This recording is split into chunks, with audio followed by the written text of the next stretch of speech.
West Bank ने तो Hamas नहीं एग्जिस्ट करता, या यासिर अराफात ने तो बंदूक नहीं उठाई, अब्राहम अकॉर्ड्स किए उन्होंने, या हमास का भी अगर हम जिक्र करें तो 2005 का जो चार्टर है वो 1967 बॉर्डर्स की बात करता है, जिसका मकसद ये है कि अगर 1967 बॉर्डर्स आप मान रहे हो तो बॉर्डर्स के बाहर एक और मुल्क होगा। तो वो हमास ने भी मान लिया। अच्छा, पीएलओ जो है उसने एग्रीमेंट्स भी कर लिए। वेस्ट बैंक में मोहम्मद अब्बास जो हैं वो जंग भी नहीं करते, वो अवाम को भी बोलते हैं ठंडे रहो, मत लड़ो, जो मिल रहा है मान लो। उसके बावजूद भी तो इसराइल वही कर रहा है। तो अक्टूबर 7 को स्टार्टिंग पॉइंट लेना या ये कहना कि हमास ने मरवा दिए अब 70,000 हमारे बच्चे, मेरी नज़र में थोड़ा अनफेयर है। ठीक है, बहुत अच्छा है, ये आपका नैरेटिव है, मैं इसका एहतराम करता हूँ। इसमें जो भी आपने पॉलिटिकल रियलिटीज़ बयान की हैं ये लोगों के मुतालिक के लिए मौजूद हैं। कुछ मुझे भी इनको पढ़ने का मौका मिला है, कुछ चीज़ों पे इतलाक़ी इख्तलाफ भी हो सकता है, कुछ चीज़ों से इत्तेफाक भी हो सकता है।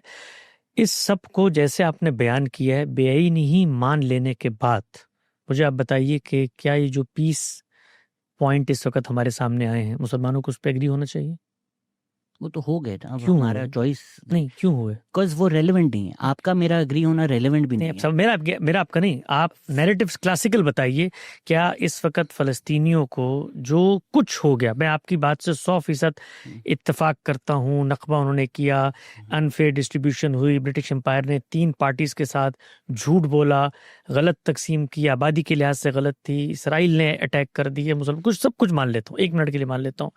तो फिर इसका मतलब ये है कि आपको रजिस्ट करना है, आपने रजिस्ट किया अपने अपने राइट्स के लिए, तो फिर ये इस वक्त जो अमन मुआहिदा पेश किया गया है उसको किस ग्राउंड पे हमें मानना चाहिए? मेरा सवाल है आपसे। ना रेजिस्टेंस का फैसला आपने करना है या मैंने करना है, ना एक्सेप्टेंस का मैं नहीं, फैसला आप बताइए, हमास आपने को मान मैंने लेना करना है। चाहिए? हमास ने मान लिया है। क्यों मान लिया? क्योंकि देखिए इट्स अ सरेंडर ये डॉक्यूमेंट। क्यों है? It's like saying treaty of Versailles Germany ने क्यों मांगी? क्यों है क्योंकि सर? वो हार चुके थे। इसीलिए लेकिन हाँ, लेकिन जी जारी ये रखिए। कहना कि क्योंकि आप हार चुके और देखा इसके बाद क्या मिला, नहीं, देखिए मैं जो आप जी लेट्स से आधी रोटी खाते थे वो भी तुमसे छिन गई, हाँ, तो बेहतर था आधी रोटी में ही खुश रहते। बिल्कुल। ये आप और मैं तो नहीं फैसला कर सकते नहीं, ना। फैसला तो उन्होंने करना है, वो मेरे पास आते हैं तो भाई। जब वो रेजिस्टेंस का फैसला करते हैं हम उनको सपोर्ट करते हैं, जब वो सरेंडर का फैसला करते हैं हम उनको सपोर्ट करते हैं, क्योंकि मुसलमान उम्मा ने नहीं डिसाइड करना है कि एक ऐसा फलस्तीनी नहीं है, क्या ऐसा करेगा, नहीं है। मुसलमान उम्मा ने फलस्तीनियों ने डिसाइड करना है। मुसलमान उम्मा ने डिसाइड करना है। अभी भी मुसलमान उम्मा ने डिसाइड किया है। शहबाज शरीफ, मोहम्मद सानी, उर्दन के शाह अब्दुल्ला, ये लोग मिलके बैठे हैं ट्रम्प के साथ। उन्होंने इस फ्यूचर को डिस्कस करके डिसाइड किया है आलमी कुव्वत से, उन्होंने इसराइल से उसको बनवाया, मुसलमान उम्मा ने किया है। इसराइल के साथ इस वक्त जितने मामलात हैं वो शर्म शेख में हुए, मुसलमान उम्मा ने किए। हमसे वो किस चीज़ का मुताला करते हैं? हमसे वो ये कहते हैं यहाँ बैठ के हमारे लिए दुआएं करो। भाई वो कहते हैं कि हमने एक स्ट्रेटजी अपनाई है, उस स्ट्रेटजी में आप हमारे सपोर्ट करें, हमारे साथ खड़े हों। हम उनको क्या बात बता रहे हैं? क्या हमने आज तक ये कहा कि फ़लस्तीन की तकसीम, मैंने तो इससे आगे बढ़ के बात की, मैंने कहा फ़लस्तीन को क्यों रोते हो भाई? मैं तो 57 इस्लामी ममालिक को रोता हूँ, मैं कश्मीर को रोता हूँ, मैं सूडान को रोता हूँ, मैं मलेशिया को रोता हूँ, हर जगह पर रहूँगा। ये तकसीम किसने की है? कॉलोनियल पावर्स ने की है, अपने मफादात के तहत की है, अनजस्ट मैटर्स किए हैं, दसियों चीज़ें हुई हैं। कोसोवो बोस्निया को आप देखें, किसी से कोई अदम इत्तफाक नहीं है कि भाई ये लोगों के साथ कोई इस तरह का मामला हो गया। ये अधूरे हमारे साथ हुआ है, ये ड्यूरेंट लाइन का जो मामला हुआ है आज तक हमारे सर पे तलवार बन के बैठा हुआ है। कल भी मेरी सरहद पे मेरे फौजी उस गलत फैसले की वजह से मारे गए हैं जो गोरे करके चले गए हैं कि भाई ये पश्तून बेल्ट थी, अगर इसको आपने तकसीम करना तो अगर फितरत के मुताबिक करते को उस वक्त दोनों तरफ के लोगों को ऑन बोर्ड लेते, नहीं किया। कश्मीर का मसला इसी तरह अधूरे छोड़ के, तो 10,000 कॉन्फ्लिक्ट्स हैं जिनको हम कहते हैं ज्यादती, बदनीयती, बदमाशी की बुनियाद पे किया आलमी पावर्स ने।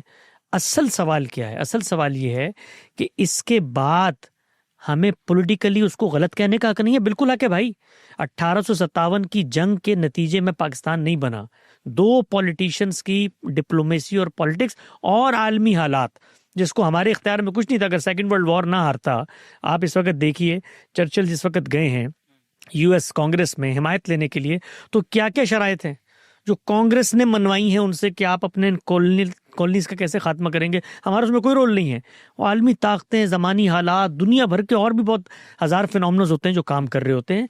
तो सवाल ये है कि अगर आपके साथ ज्यादती हुई है तो ज्यादती के नतीजे में रेजिस्टेंस करके हासिल करना है अहदाफ को, तो कीजिए ना। फिर आप ये बात ना करें कि जी हमने मिसाल के तौर पे मुकदमा जिंदा कर दिया, हमने ये आधी रोटी खानी थी, जिल्लत की ज़िंदगी से इज्जत की मौत बेहतर थी। फिर आप अपने तौर पे जो करना चाहते हैं वो करें, हमें फिर मत घसीटें आप। हमें ये मत कहें कि हसन इलियास साहब भी आपके इस इक़दाम की, मैं इस इक़दाम को खुदकुशी समझता हूँ।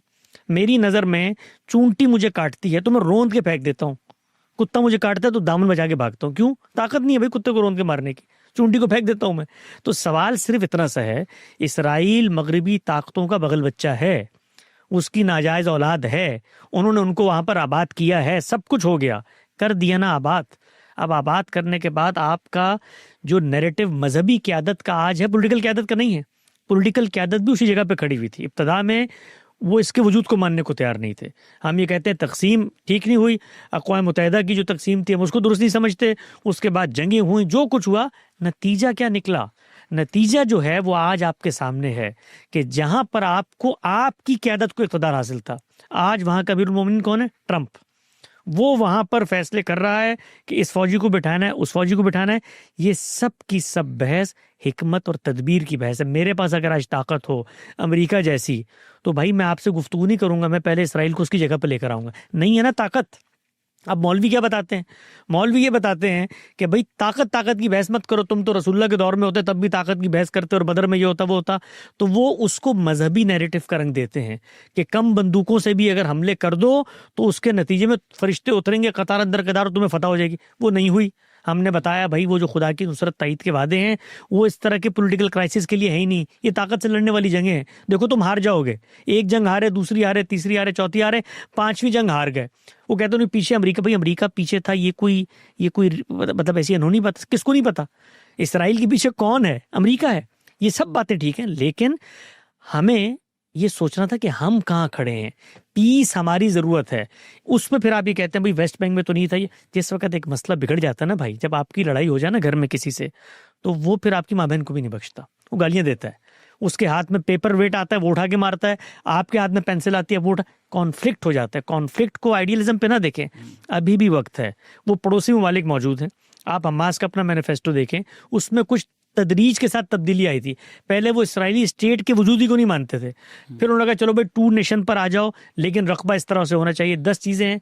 और वहां पर जब आलमी तौर पर मुसलमानों की पॉलिटिकल क़यादत इस नतीजे पे पहुंच गई कि यार ये रेजिस्टेंस, ये अदम इस्तेहकाम रीजन को आगे नहीं बढ़ा सकता, पड़ोसियों वाले ने तस्लीम कर लिया। मसला मेरा आपका पाकिस्तान में नहीं है, मिस्र का तो है ना, उर्दन का तो है ना, यूएई का तो है ना, वो उस रीजन में मौजूद हैं। इब्राहिमी अकॉर्ड्स हुए, उस पर मामला। मैं ये नहीं कह रहा जिस तरह यहाँ पर हमारे यहाँ क़यादत मौजूद है मजहबी, इसराइल में भी मौजूद है। उनके उस वज़ीर आज़म ने जिसने ओस्लो अकॉर्ड किया था उनको किसने मारा? वहाँ की मजहबी क़यादत है। बिल्कुल, उसकी ताबूत निकाल कर मार्च किया था, पूरी कैंपेन चलाई थी। तो ये सब कुछ होता है। इसमें हमारा जो एक आखिरी नुक्ता मैं बता दूं, हमारा दर्द दिल क्या है? वो दर्द दिल ये है कि मेरे बच्चे ना मरें, जिसको आप आखिर में आकर, मैंने एक मजमून लिखा था, हमारी उम्मत का जो इस वक्त हाल है, यानी गुमशुदा अजमत तारीख इस वक्त हमारा हाल है और बिल्कुल जुल्मत में डूबा हुआ मुस्तकबिल है। नतीजा क्या हासिल हुआ भाई? आपको सवाल ये है, जो कुछ रेजिस्टेंस से पहले की चीजें थी, अगर हम उसको कबूल करते, आलमी इम्कानात मौजूद है। और हम एक और बात करता हूं मैं, तो ये मजहबी बात है, पॉलिटिकल बात नहीं है, मुसलमानों को समझाने के लिए। ओ भाई उस कौम के बारे में तो अल्लाह ने कुछ वादे किए हैं, वो ये कहते हैं, वो अल्लाह ताला, वो लंबा डिस्कशन है। तो मैं मूसा की वजह से या जीसस के साथ जो उन्होंने किया, वो उसका उनको वो पिटाई जो उनको लगी है वो लगती रही है, अब भी आबाद हुए, उन्हीं कुव्वतों ने उनको आबाद किया है वहां पर। तो हम अगर किसी फेथ को भी मानते हैं तो कुछ फेथ पर भी बिलीफ होता है, लेकिन पॉलिटिकली आप देख लें, मैं कहता हूं पॉलिटिकली इसराइल का पूरा नैरेटिव आप तारों पोत बिखेर दें उसके, दुनिया को बताएं ये जालिम लोग हैं, लेकिन जब बंदूक उठाएंगे ना तो फैसला डेजी कटर मिसाइल करेंगे।